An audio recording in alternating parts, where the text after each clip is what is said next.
यहाँ पर second example के अंदर हमें डेट भी दे रखी है, डेट वाइज ट्रांजैक्शन दे रखी है। तो पहली ट्रांजैक्शन है हमारी 15/4/2021 की। Sumit started business with cash ₹5 lakh, bank ₹3 lakh. तो यहाँ पर सुमित ने बिजनेस स्टार्ट करा है और बिजनेस के अंदर कैपिटल इन्वेस्ट करी है 5 लाख रुपए कैश में और 3 लाख रुपए बैंक के थ्रू यानी चेक से। तो ये हमारी कैपिटल की एंट्री है। तो चलते हैं फटाफट अपने जनरल बुक के अंदर। तो यहाँ पर हम जनरल बुक के अंदर 15/4/21 को कैपिटल इंट्रोड्यूस की एंट्री पास करेंगे। Cash account debit to capital account. तो 5 लाख की कैपिटल बिजनेस के अंदर कैश में आई है, तो हमारा कैश इंक्रीज हो गया और साथ के साथ हमारा कैपिटल भी इंक्रीज हो गया।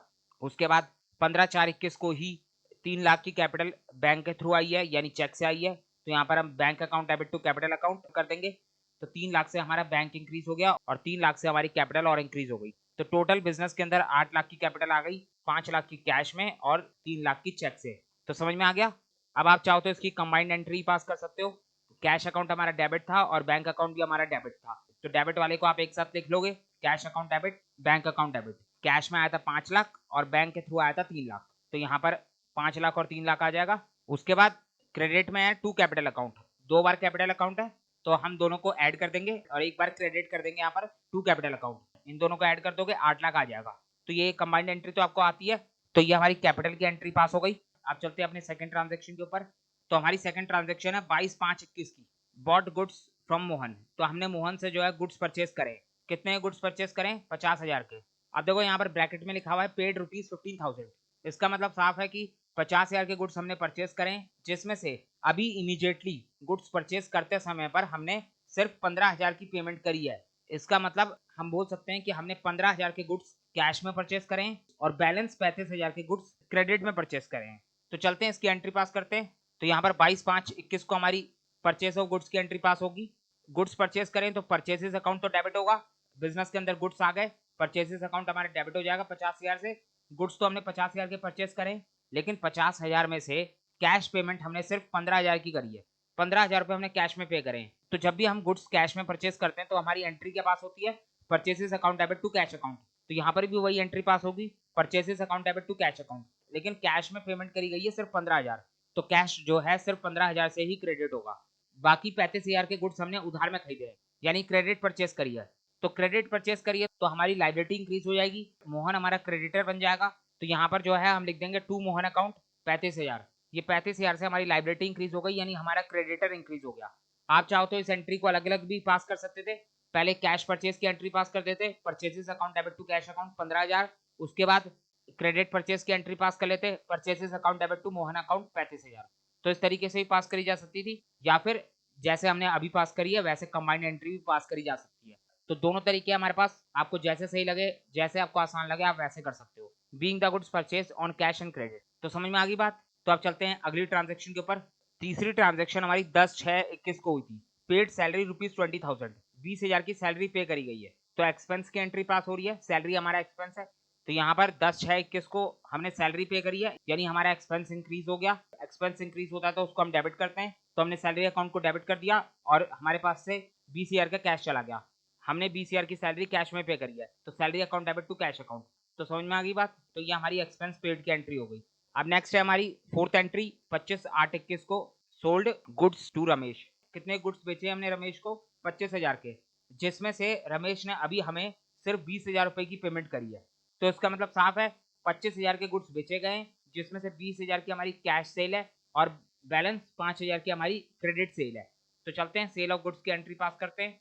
तो यहाँ पर 25/8/21 को हमारी गुड सेल्स की एंट्री पास होगी। हमने टोटल 25,000 के गुड्स को सेल करा है, जिसमें से 20,000 की हमारी कैश सेल है और 5,000 की हमारी क्रेडिट सेल है।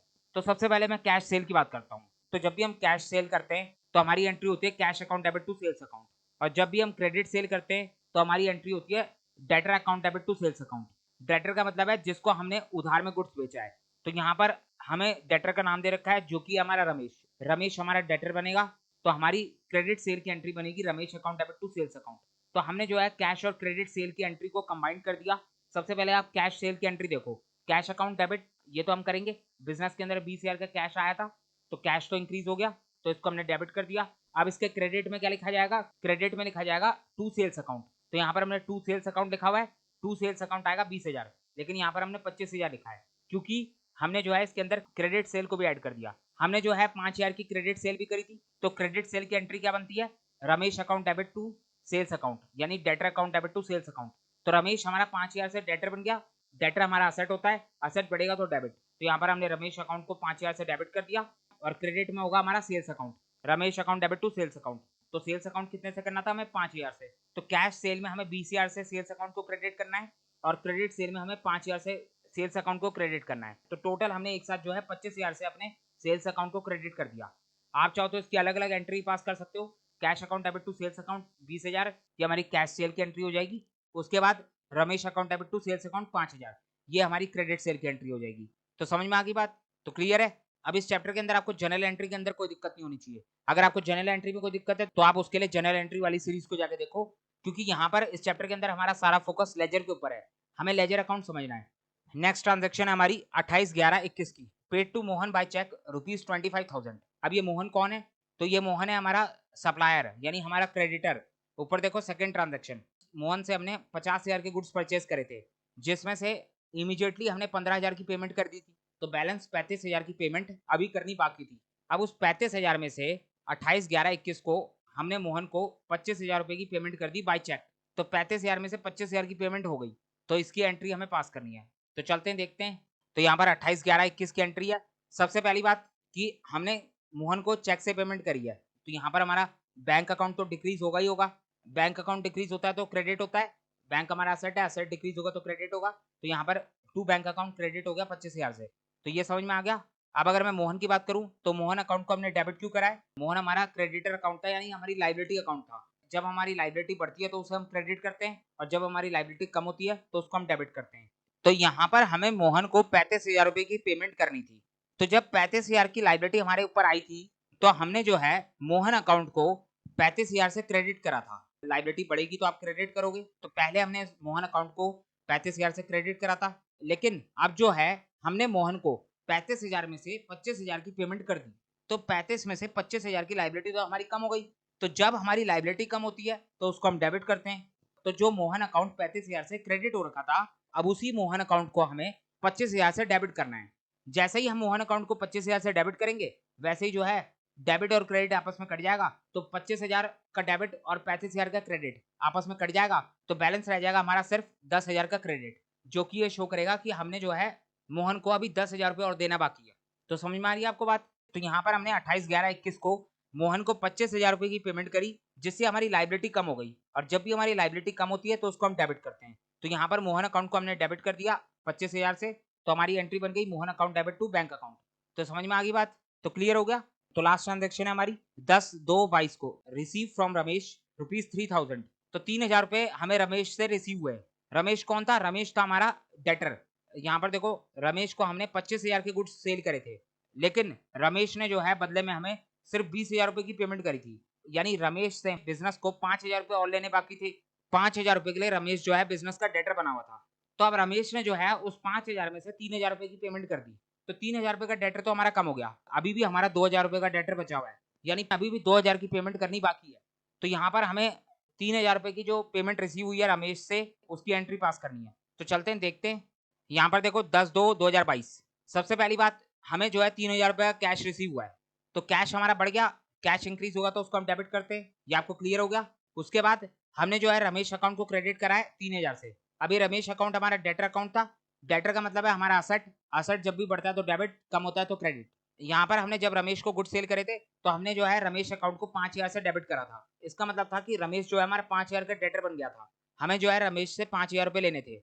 लेकिन जैसे ही रमेश ने हमें 5,000 में से 3,000 रुपए दिए, वैसे ही जो है हमारा रमेश अकाउंट 3,000 रुपए से कम हो गया, यानी हमारा डेटर 3,000 रुपए से कम हो गया। डेटर हमारा असेट होता है, जब भी हमारा असेट कम होता है तो उसको हम क्रेडिट करते हैं। तो समझ में आ रही है आपको बात, ये एंट्री आपको क्लियर हो गई। तो ये हमारी जर्नल एंट्री हो गई, हमने जो है सारी जर्नल एंट्री पास कर दी। तो अब इसके लेजर अकाउंट बनाते हैं। लेजर अकाउंट कैसे बनाए जाते हैं, लेजर अकाउंट जर्नल एंट्री से पास करे जाते हैं।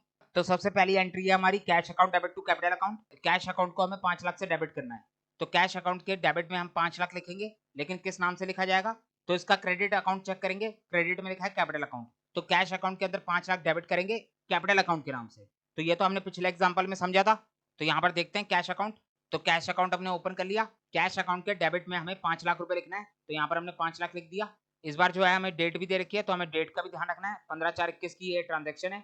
5 लाख से हमने कैश अकाउंट को डेबिट कर दिया। किस नाम से लिखेंगे? तो नाम लिखा जाएगा टू कैपिटल अकाउंट। तो समझ में आ गई आपको बात? अब हमें जो है कैपिटल अकाउंट को 5 लाख से क्रेडिट करना है। यहाँ पर हमें कैपिटल अकाउंट को 5 लाख से क्रेडिट करना है। तो कैपिटल अकाउंट हम ओपन करेंगे और क्रेडिट साइड में लिखेंगे 5 लाख। लेकिन किस नाम से लिखा जाएगा? तो हमें इसके क्रॉस अकाउंट को चेक करना है। यहाँ पर डेबिट में लिखा हुआ है कैश अकाउंट, तो कैपिटल अकाउंट में 5 लाख क्रेडिट होगा लेकिन कैश अकाउंट के नाम से। तो चलते हैं फटाफट। तो ये हमारा कैपिटल अकाउंट है, इसके अंदर हमें 5 लाख को क्रेडिट करना है, तो हमने ये क्रेडिट कर दिया। किस नाम से क्रेडिट करेंगे? कैश अकाउंट के नाम से, बाय कैश अकाउंट। डेट का ध्यान रखना, 15/4/21 की एंट्री है। तो क्लियर हो गया।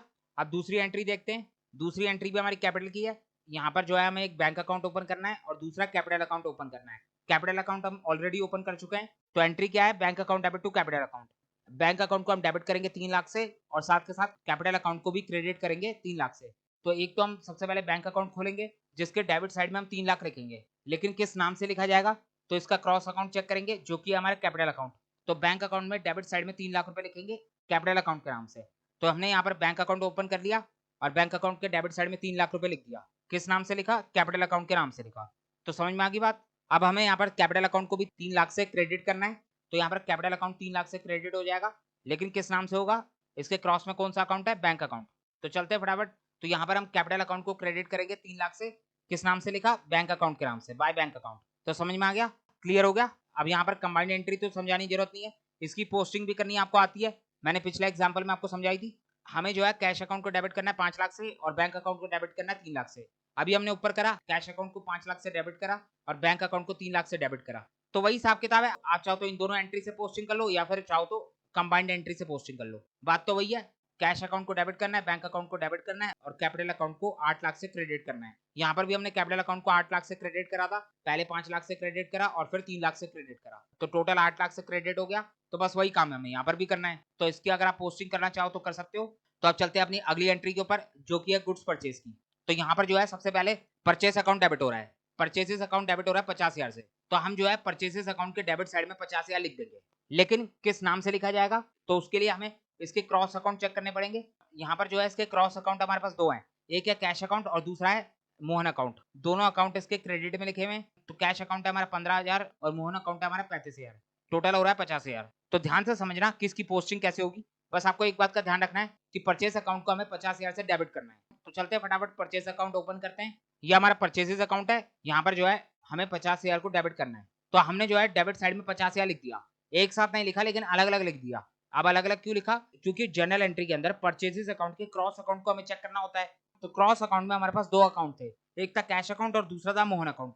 तो दोनों ही क्रेडिट में लिखे हुए हैं, तो हमें जो है दोनों का ही नाम लिखना पड़ेगा।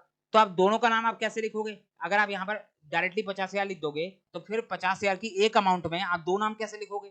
तो इसीलिए जो है हमने यहाँ पर 50,000 को दो पार्ट्स में डिवाइड कर दिया। पहले हमने 15,000 को डेबिट करा कैश अकाउंट के नाम से और फिर हमने 35,000 को डेबिट करा मोहन अकाउंट के नाम से। तो हमारा टोटल 50,000 से परचेजेस अकाउंट डेबिट हो गया। आपको एक बात हमेशा ध्यान रखनी है कि कभी भी है ना किसी अकाउंट में उसका खुद का नाम नहीं लिखा जाता। आप ऐसा नहीं कर सकते कि परचेसेस अकाउंट में परचेसेस अकाउंट के नाम से ही लेजर पोस्टिंग कर दो, ये कभी भी पॉसिबल नहीं है। आप परचेसेस अकाउंट के अंदर 50,000 की अमाउंट लिख के सामने परचेसेस अकाउंट का ही नाम नहीं लिख सकते, या फिर कैश अकाउंट के अंदर कैश अकाउंट का ही नाम नहीं लिख सकते, बैंक अकाउंट के अंदर बैंक अकाउंट का ही नाम नहीं लिख सकते। तो ध्यान रखना किसी भी लेजर अकाउंट के अंदर उसके खुद के नाम के अकाउंट से लेजर पोस्टिंग कभी भी नहीं होती। तो इसीलिए तो हम क्रॉस अकाउंट को चेक करते हैं। अगर हम परचेसेस अकाउंट के अंदर पोस्टिंग करनी है तो उसके लिए हमें उसके क्रॉस अकाउंट को चेक करना पड़ेगा। परचेसेस अकाउंट को हमें डेबिट करना है तो हमें इसके क्रेडिट अकाउंट को चेक करना पड़ेगा कि आखिर इसके क्रेडिट में कौन कौन से अकाउंट लिखे हुए हैं। तो परचेसेस अकाउंट को हमने डेबिट कर दिया। अब जो है हमें कैश अकाउंट को क्रेडिट करना है 15,000 से। कैश अकाउंट यहाँ पर हमारा 15,000 से क्रेडिट हो रहा है, तो हम जो है कैश अकाउंट के क्रेडिट साइड में 15,000 रुपए लिखेंगे, लेकिन किस नाम से लिखेंगे? तो इसका क्रॉस अकाउंट चेक करो, ये क्रेडिट है, इसका क्रॉस अकाउंट कौन सा होगा? Debit account. तो इसके डेबिट में क्या लिखा हुआ है? डेबिट में लिखा है परचेसेस अकाउंट। तो 15,000 रुपए कैश अकाउंट में क्रेडिट होंगे, लेकिन किस नाम से होंगे? परचेसेस अकाउंट के नाम से होंगे। उसी तरीके से मोहन अकाउंट के अंदर भी हमें 35,000 से क्रेडिट करना है, तो हम एक मोहन अकाउंट खोलेंगे जिसको हम 35,000 से क्रेडिट करेंगे, लेकिन किस नाम से करेंगे? तो फिर वही बात, यहाँ पर हमें क्रॉस अकाउंट चेक करना होगा। मोहन अकाउंट हमारा क्रेडिट में है तो इसका क्रॉस अकाउंट डेबिट होगा, तो इसके डेबिट में भी हमारा परचेसेस अकाउंट लिखा हुआ है, तो मोहन अकाउंट को भी हम 35,000 से क्रेडिट करेंगे, लेकिन किस नाम से करा जाएगा? तो परचेसेस अकाउंट के नाम से ही करा जाएगा। तो समझ में आ गई बात। तो चलते हैं फटाफट कैश अकाउंट और मोहन अकाउंट में पोस्टिंग कर लेते हैं। सबसे पहले कैश अकाउंट को देखो, कैश अकाउंट में हमें 15,000 से क्रेडिट करना था। किस नाम से करेंगे? परचेजेस अकाउंट के नाम से करेंगे। तो ये हमारा परचेजेस अकाउंट आ गया, 22/5/21 की एंट्री है। उसके बाद अब अगर मैं मोहन अकाउंट की बात करूं, तो यहाँ पर हमने मोहन अकाउंट ओपन कर लिया। मोहन अकाउंट के अंदर हमें 35,000 क्रेडिट करना है। किस नाम से करना है? परचेजेस अकाउंट के नाम से। तो यहाँ पर हमने बाय परचेजेस अकाउंट लिख दिया। तो समझ में आ गया। आगे बढ़ते हैं। नेक्स्ट है हमारी सैलरी पेड की एंट्री। तो सैलरी अकाउंट को हमें डेबिट करना है 20,000 से, और साथ के साथ हमें कैश अकाउंट को भी क्रेडिट करना है 20,000 से। तो सबसे पहले सैलरी अकाउंट को डेबिट करेंगे 20,000 से। नाम क्या लिखेंगे? नाम लिखेंगे to cash account, cross account check करना है। उसके बाद हम जो है कैश अकाउंट को भी क्रेडिट करेंगे 20,000 से। तो कैश अकाउंट के क्रेडिट में 20,000 आएगा, लेकिन किस नाम से आएगा? नाम आएगा सैलरी अकाउंट। तो चलते हैं फटाफट। सबसे पहले कैश अकाउंट को क्रेडिट कर लेते हैं 20,000 से। तो यहाँ पर कैश अकाउंट के क्रेडिट साइड में 20,000 आ जाएगा। किस नाम से आएगा? सैलरी अकाउंट के नाम से। तो समझ में आ गया। अब चलते हैं सैलरी अकाउंट ओपन करते हैं। तो ये हमारा सैलरी अकाउंट है, इसको हमें डेबिट करना है 20,000 से। तो यहाँ पर डेबिट साइड में 20,000 लिख दिया। किस नाम से लिखा जाएगा? To cash account. तो क्लियर है। तो ये हमारा सैलरी अकाउंट भी हो गया। तो अब नेक्स्ट एंट्री है सेल ऑफ गुड्स की। सबसे पहले हमें कैश अकाउंट को डेबिट करना है 20,000 से। किस नाम से डेबिट होगा? तो इसका क्रेडिट अकाउंट चेक करना पड़ेगा। इसके क्रेडिट अकाउंट कौन सा है? क्रेडिट अकाउंट है सेल्स अकाउंट। तो कैश अकाउंट को हम 20,000 से डेबिट करेंगे, लेकिन किस नाम से करेंगे? सेल्स अकाउंट के नाम से। तो चलते हैं फटाफट। सबसे पहले इसको डेबिट करते हैं। तो कैश अकाउंट यहाँ पर हमारा डेबिट होगा 20,000 से। किस नाम से डेबिट होगा? To sales account, sales account के नाम से। तो समझ में आ रही है बात। तो ये कैश अकाउंट हो गया। इसके बाद अब हमें रमेश अकाउंट को भी डेबिट करना है। कितने से डेबिट करना है? 5,000 से। 5,000 से रमेश अकाउंट डेबिट होगा, लेकिन किस नाम से डेबिट होगा? तो इसका क्रॉस अकाउंट देखेंगे। इसका क्रॉस अकाउंट भी हमारा सेल्स अकाउंट है। तो 5,000 से रमेश अकाउंट को डेबिट करेंगे, नाम लिखा जाएगा सेल्स अकाउंट। तो समझ में आ रही है बात। तो चलते हैं रमेश अकाउंट ओपन करते हैं। तो ये हमारा रमेश अकाउंट है। यहाँ पर हमें 5,000 से डेबिट करना है। किस नाम से डेबिट होगा? To sales account, sales account के नाम से। तो क्लियर है। डेट का ध्यान रखना, डेट लिखते हुए चलना। उसके बाद अब हमें यहाँ पर सेल्स अकाउंट को क्रेडिट करना है 25,000 से। सेल्स अकाउंट में क्रेडिट साइड में हम 25,000 लिखेंगे, लेकिन किस नाम से लिखेंगे? तो इसके लिए हमें इसके क्रॉस अकाउंट चेक करने पड़ेंगे। तो यहाँ पर सेल्स अकाउंट को तो क्रेडिट करना है, तो हमें जो है इसके डेबिट अकाउंट चेक करने पड़ेंगे। तो सेल्स अकाउंट के डेबिट में दो अकाउंट है हमारे पास, एक है कैश अकाउंट और दूसरा है रमेश अकाउंट। तो डेबिट में जितने अकाउंट होंगे उतने नाम हमें लिखने पड़ेंगे। एक बार चलते हैं, देखते हैं, तब जाके समझ में आएगा। तो सेल्स अकाउंट को ओपन करेंगे। तो यहाँ पर ही हमारा सेल्स अकाउंट है। सेल्स अकाउंट को हमें 25,000 से क्रेडिट करना है, लेकिन जनरल एंट्री के अंदर उसके डेबिट में हमारे पास दो अकाउंट थे, एक था कैश अकाउंट और दूसरा था रमेश अकाउंट। तो हमें दोनों ही अकाउंट का नाम लिखना है। तो अगर हम एक साथ 25,000 से क्रेडिट कर देंगे, तो एक अमाउंट पे हम दो अकाउंट का नाम तो नहीं लिख सकते। तो इसीलिए जो है हमने 25,000 के अमाउंट को दो अलग अलग पार्ट्स में डिवाइड कर दिया। 20,000 से हम कैश अकाउंट को क्रेडिट कर देंगे और 5,000 से हम रमेश अकाउंट को क्रेडिट कर देंगे। टोटल तो वही 25,000 से सेल्स अकाउंट क्रेडिट हो गया। तो क्लियर है। नेक्स्ट है हमारा मोहन अकाउंट को हमें यहाँ पर डेबिट करना है 25,000 से। तो मोहन अकाउंट के अंदर डेबिट साइड में 25,000 लिख देंगे, लेकिन किस नाम से लिखा जाएगा? तो नाम लिखने के लिए क्रॉस अकाउंट चेक करेंगे। इसका क्रॉस अकाउंट है बैंक अकाउंट। तो मोहन अकाउंट के अंदर 25,000 डेबिट करा जाएगा बैंक अकाउंट के नाम से। उसके बाद हमें यहाँ पर बैंक अकाउंट को भी क्रेडिट करना है। कितने से? 25,000 से। तो बैंक अकाउंट के क्रेडिट साइड में 25,000 आ जाएगा, लेकिन किस नाम से आएगा? तो क्रॉस अकाउंट चेक करेंगे। क्रॉस अकाउंट है इसका मोहन अकाउंट। तो बैंक अकाउंट के क्रेडिट साइड में 25,000 लिखेंगे मोहन अकाउंट के नाम से। तो समझ में आ गई बात। तो चलते हैं फटाफट मोहन अकाउंट और बैंक अकाउंट में लेजर पोस्टिंग करते हैं। सबसे पहले अगर मैं मोहन अकाउंट की बात करूं, तो मोहन अकाउंट के अंदर हमें 25,000 को डेबिट करना है। तो यहाँ पर 25,000 हमने डेबिट साइड में लिख दिया। किस नाम से लिखा जाएगा? To bank account, bank account के नाम से। उसके बाद अब हमें बैंक अकाउंट के अंदर 25,000 को क्रेडिट करना है। तो ये हमारा बैंक अकाउंट है, यहाँ पर हमें 25,000 को क्रेडिट करना है। किस नाम से होगा? मोहन अकाउंट के नाम से। तो समझ में आ गई है बात। क्लियर हो गया। अब लास्ट एंट्री है हमारी cash account debit to Ramesh account. Cash account को हमें डेबिट करना है 3,000 से। किस नाम से डेबिट होगा? रमेश अकाउंट के नाम से। उसके बाद रमेश अकाउंट को हम क्रेडिट करेंगे 3,000 से। किस नाम से क्रेडिट होगा? कैश अकाउंट के नाम से। तो चलते हैं फटाफट पोस्टिंग कर लेते हैं। सबसे पहले कैश अकाउंट को डेबिट करना है 3,000 से। किस नाम से होगा? रमेश अकाउंट के नाम से। उसके बाद अब रमेश अकाउंट में हमें 3,000 क्रेडिट करना है। तो यहाँ पर 3,000 क्रेडिट हो गया। किस नाम से होगा? कैश अकाउंट के नाम से। तो यहाँ पर बाय कैश अकाउंट आ गया। तो क्लियर हो गया। तो ये हमारी सारी एंट्रीज की लेजर पोस्टिंग हो गई। तो लेजर पोस्टिंग करनी आपको अच्छे से आ गई, इसमें तो कोई डाउट नहीं है। तो हमारा पहला स्टेप तो पूरा हो गया, जिसके अंदर हमने जर्नल एंट्री को लेजर में पोस्ट कर दिया। अब चलते हैं अपने दूसरे स्टेप के ऊपर। अब दूसरा स्टेप है हमारा जिसके अंदर हम लेजर अकाउंट्स की बैलेंसिंग करते हैं। तो सबसे पहले शुरू करेंगे कैश अकाउंट से। तो यहाँ पर जो है हम डेबिट साइड का टोटल करेंगे, जो कि आएगा 5,23,000। उसके बाद हम क्रेडिट साइड का टोटल करेंगे, जो कि है सिर्फ 35,000। तो कौन सी साइड बड़ी है? डेबिट साइड बड़ी है। तो जो साइड बड़ी होती है उसका टोटल जो है दूसरे साइड भी लिख दिया जाता है, ताकि जो है डेबिट और क्रेडिट को इक्वल करा जा सके। तो यहाँ पर डेबिट साइड का टोटल हम क्रेडिट साइड में भी लिख देंगे। 5,23,000 क्रेडिट साइड में भी आ गया। तो अब हमें बैलेंस शीट ही निकालना है। तो क्रेडिट साइड का टोटल आ रहा था 35,000, जबकि यहाँ पर लिखा है 5,23,000। तो कितना डिफरेंस आ रहा है? तो डिफरेंस आ रहा है हमारा 4,88,000। तो यहाँ पर 4,88,000 हम लिख देंगे। तो अब हमारा क्रेडिट साइड का टोटल भी 5,23,000 हो गया। तो ये जो 4,88,000 है ये हमारा बैलेंस सीडी बन जाएगा। यहाँ पर ये बैलेंस सीडी आ गया। कौन सी डेट को बैलेंस सीडी लिखा जाता है? ध्यान से देखो, बैलेंस सीडी हमारा क्लोजिंग बैलेंस होता है, ये बात मैंने आपको पहले ही बताई हुई है।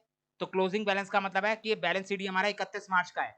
31 मार्च 2022 को जब हमारा अकाउंटिंग ईयर क्लोज होगा तो उस दिन जो है हम अपने सारे लेजर अकाउंट्स को क्लोज करेंगे। तो ईयर जब एंड होता है 31 मार्च को, तो उसी दिन का हमारा बैलेंस सीडी होता है। यहाँ पर अगर आप इसका लॉजिक समझो तो ध्यान से आप देखो, कैश अकाउंट हमारा असेट अकाउंट है। असेट जब भी बढ़ता है तो उसको हम डेबिट करते हैं और असेट जब भी कम होता है तो उसको हम क्रेडिट करते हैं। तो इसका मतलब है कि कैश अकाउंट के डेबिट साइड में जितनी अमाउंट लिखी जाएगी ये सब अमाउंट हमारे कैश को इंक्रीज करेगी। तो यहाँ पर डेबिट साइड में 5,23,000 रुपए लिखा हुआ है।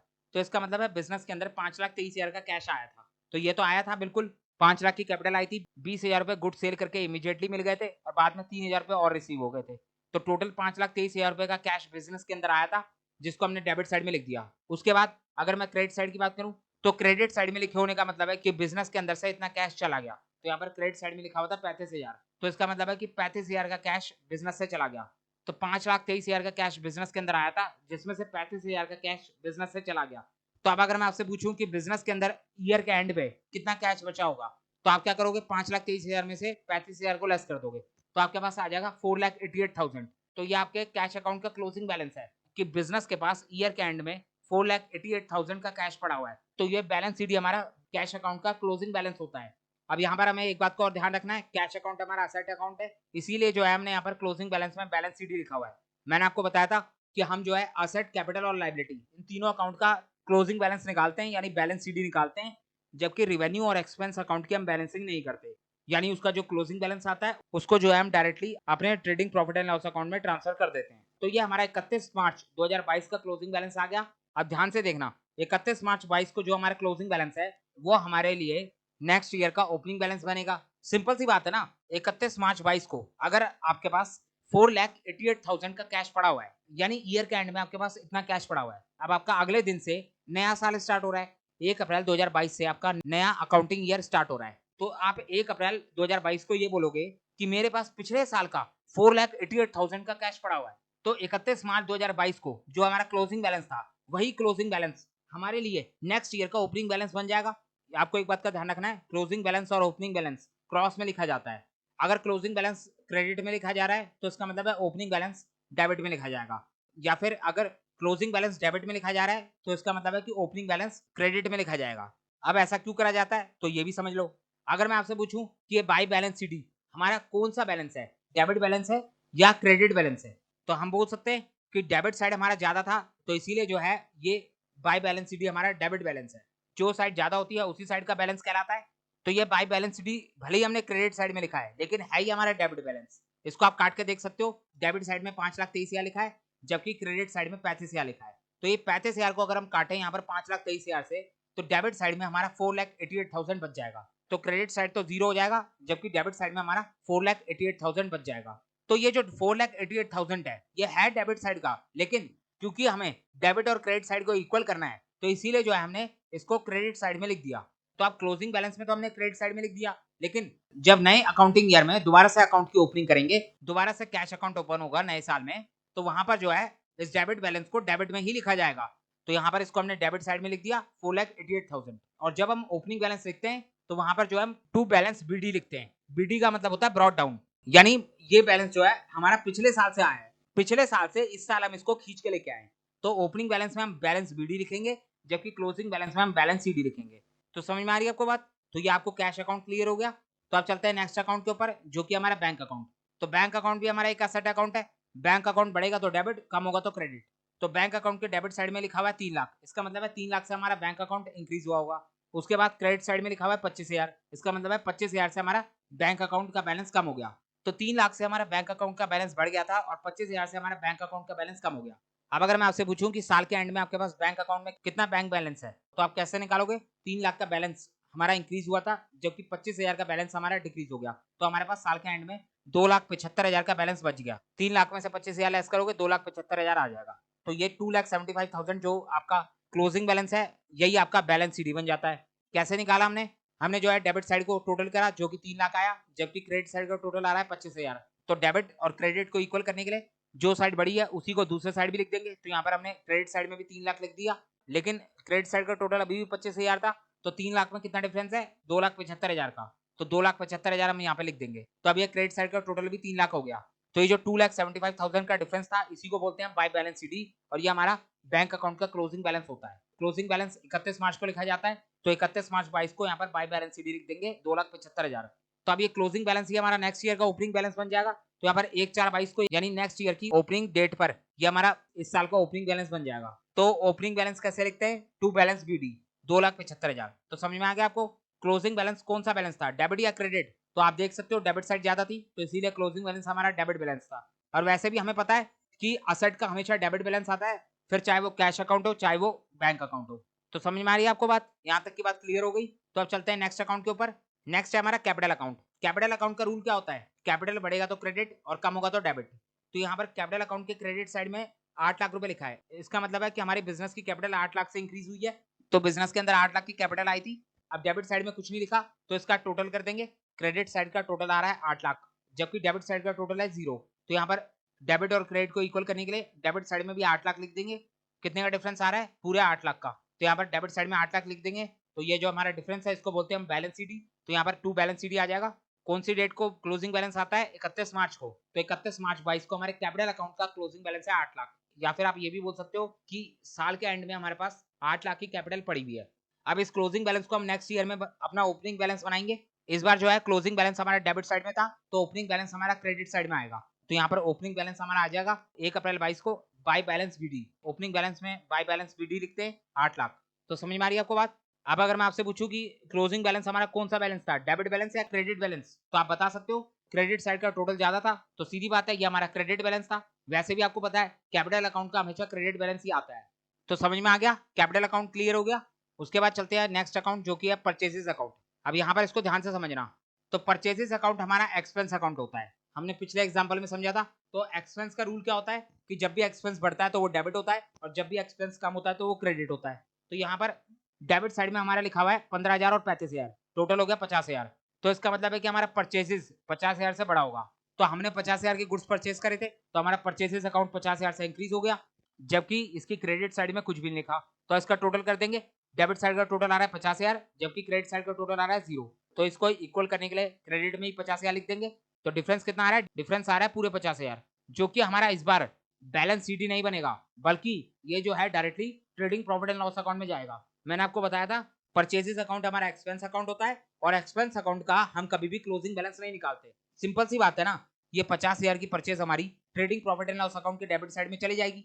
उसके बाद साल के एंड में हम जो है प्रॉफिट एंड लॉस अकाउंट से अपना प्रॉफिट निकाल लेंगे, और फिर वो प्रॉफिट जो है हमारा बैलेंस शीट के अंदर कैपिटल अकाउंट में चले जाता है। तो प्रॉफिट एंड लॉस अकाउंट में हम जो जो चीजें डालते हैं वो सारी चीजें हमारी सेम अकाउंटिंग ईयर में खत्म हो जाती हैं। उसका बैलेंस कभी भी नेक्स्ट अकाउंटिंग ईयर तक नहीं जाता।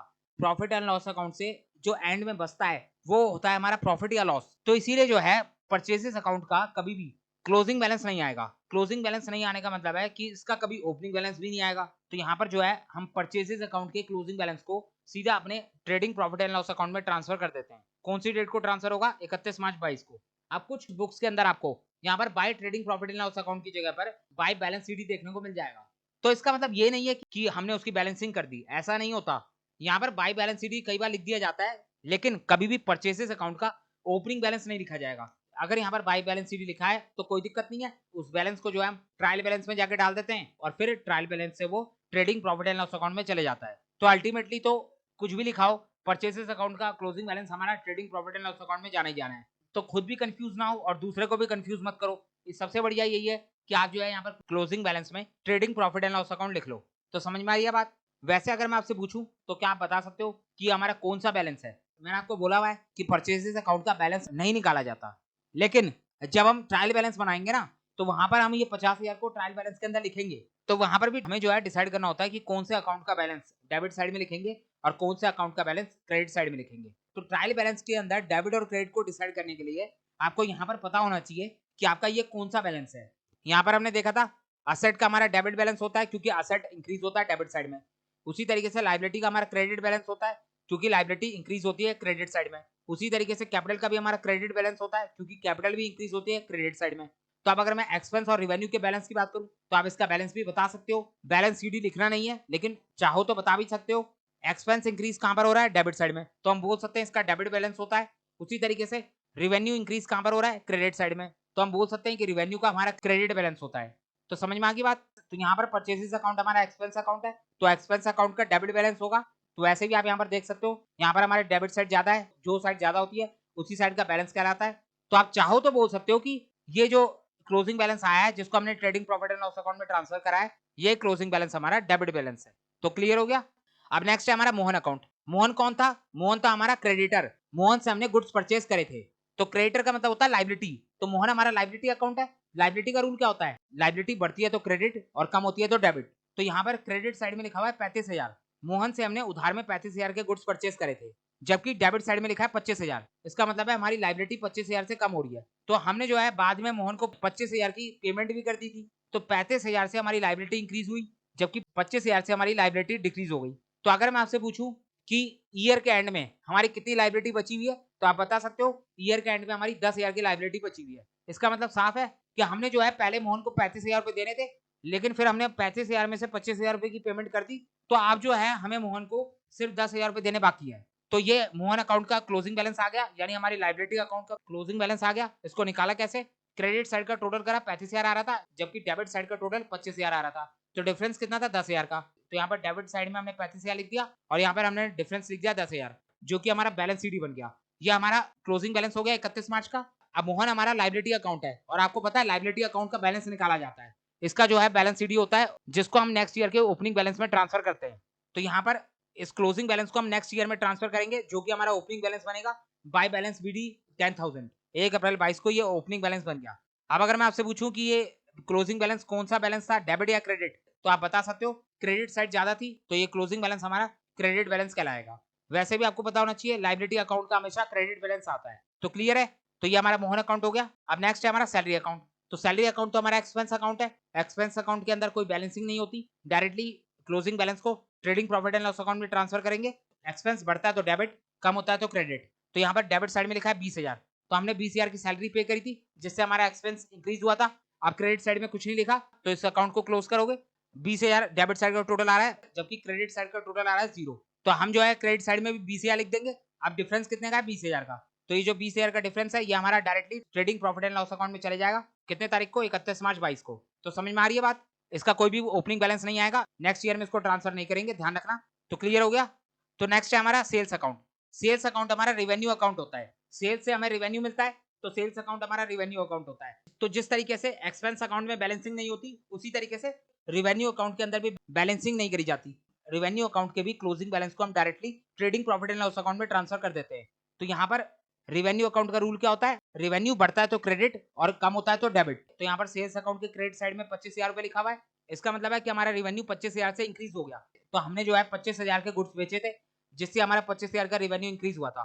तो यहाँ पर क्रेडिट साइड में 25,000 आ रहा है, जबकि डेबिट साइड में कोई भी एंट्री नहीं है। तो आप इसका टोटल कर लोगे, क्रेडिट साइड का टोटल है 25,000, जबकि डेबिट साइड का टोटल है 0। तो डेबिट साइड में 25,000 लिख दोगे। अब डिफरेंस कितने का है? 25,000 का। तो ये जो डिफरेंस है, ये जाएगा हमारा directly trading profit and loss account में।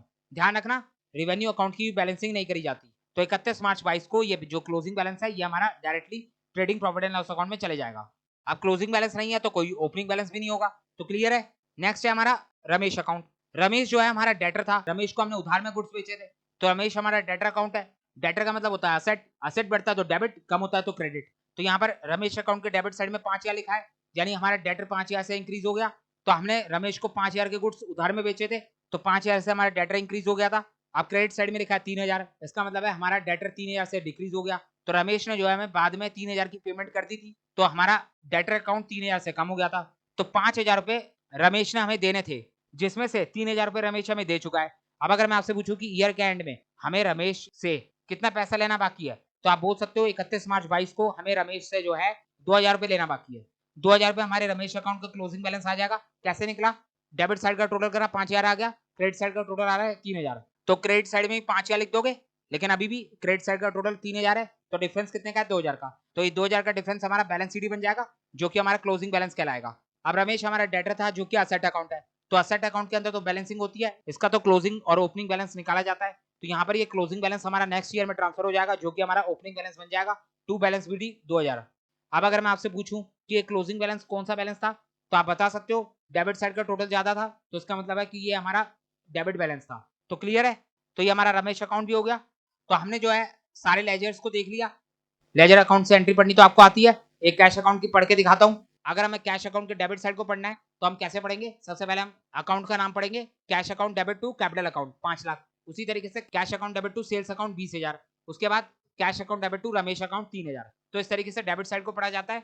अगर क्रेडिट साइड को पढ़ना है तो कैसे पढ़ोगे, सबसे पहले क्रेडिट साइड के अकाउंट का नाम पढ़ोगे, purchases account debit to cash account. उसी तरीके से salary account debit to cash account. तो समझ में आ रही है आपको बात। इस तरीके से आप जो है लेजर अकाउंट से जनरल एंट्री को पढ़ सकते हो।